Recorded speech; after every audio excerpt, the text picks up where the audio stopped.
आज हम बात करने वाले हैं हिस्ट्री ऑफ हमीरपुर के बारे में, जिसमें कि जो हमीरपुर की स्थापना है वो 1700 ईस्वी के अंदर हमीर चंद ने की थी।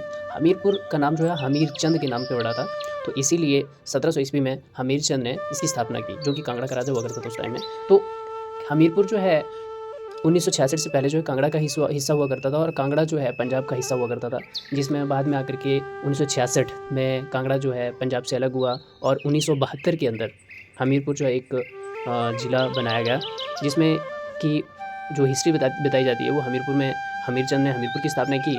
और दूसरा में ये बताया जाता है कि हमीर चंद ने ही जिस स्थान पर किले का निर्माण करवाया था 1773 ईस्वी में, उसी का नाम हमीरपुर पड़ा बाद में जाकर के। लेकिन जो अभी तक जितने भी प्रीवियस ईयर क्वेश्चन पेपर हैं उसमें जितना भी पूछा जाता है वो 1700 ईस्वी के अकॉर्डिंग ही पूछा जाता है। तो अगर 1700 ईस्वी जो है वो ना हो तो एक बार आपने 1773 ईस्वी पे भी नज़र डाली है। तो सुजानपुर टिहरा की जो स्थापना है, सुजानपुर टिहरा की स्थापना जो है अभय चंद के राजा ने की थी, जो कि 1748 ईस्वी में की। अभय चंद ने ही महल और दुर्ग भी बनाए थे वहाँ पे। सबसे पहली बात है कि सुजानपुर जो कि हमीरपुर के लोग हैं, वहाँ की जो लोकल लैंग्वेज है, तो लोकल लैंग्वेज में टिहरा कहा जाता है ऐसे पार्ट को जहाँ पे लैंड का एक उठा हुआ पार्ट होता है, उसको कहा जाता है टिहरा। तो इसका नाम पड़ा सुजानपुर टिहरा। सुजानपुर टिहरा तभी नाम पड़ता है, तो वहाँ पे अभय चंद ने महल और दुर्ग भी बनाए, तो इसीलिए सुजानपुर टिहरा नाम पड़ा वहाँ पर। तो सुजानपुर शहर की जो स्थापना की थी वो घमंड चंद ने की थी। घमंड चंद तो कांगड़ा का राजा था, 1761 में उसने शहर की स्थापना की।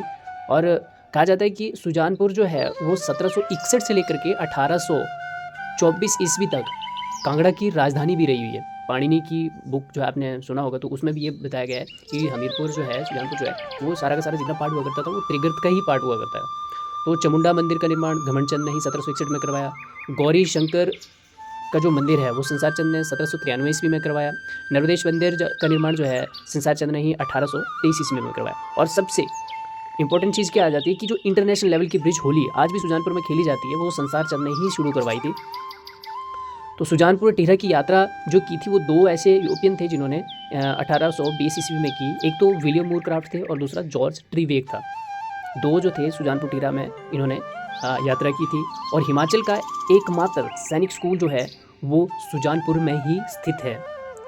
और नदौन जो है आज भी हमीरपुर की एक तहसील है, वहाँ पे वहाँ का जो सबसे पहला राजा था वो था जोधवीर चंद। और इम्पोर्टेंट बात सबसे क्या हो जाती है कि जो नदौन में है 1687 ईस्वी में गुरु गोविंद सिंह और बिलासपुर के राजा भीमचंद ने मुगलों को नदौन में हराया था। इसके पीछे गोविंद सिंह और भीमचंद के पीछे की भी एक स्टोरी है।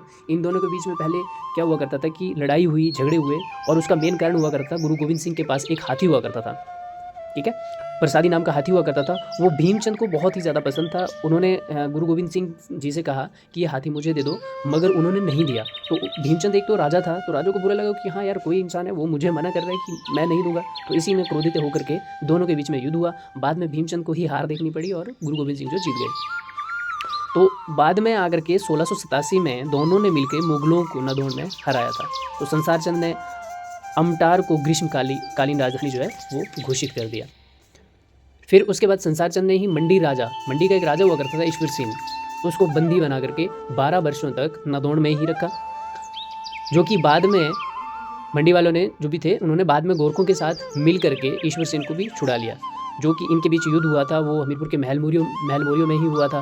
तो गोरखा की जो सेना थी वो संसार चंद को हरा दिया था उन्होंने, गोरखा की सेना ने 1806 ईस्वी में, और कांगड़ा किले में संसार चंद ने आकर के शरण ली थी। तो हमीरपुर जो है 1806 से 1848 ईस्वी तक सिखों के नियंत्रण में ज़रूर था, मगर 1846 ईस्वी में अंग्रेज़ों के अधीन भी आ गया, और 1972 को कांगड़ा से अलग करके उसे एक जिला बनाया गया। तो बस इतनी थी इसकी एक हिस्ट्री थी, छोटी सी हिस्ट्री थी, क्योंकि ऊना और हमीरपुर ये जो आते हैं ये कांगड़ा का ही पार्ट हुआ करते थे। जितने राजा महाराजा हुआ करते थे वो सारे के सारे कांगड़ा के हुआ करते थे। तो इसमें भी छोटे छोटे हम डिस्ट्रिक्ट कवर करेंगे। उसके बाद धीरे धीरे जब ये पूरे डिस्ट्रिक्ट कवर हो जाएंगे कांगड़ा के आसपास के, फिर हम दोबारा कांगड़ा के ऊपर आएंगे कि कांगड़ा की हिस्ट्री क्या थी। Thank you.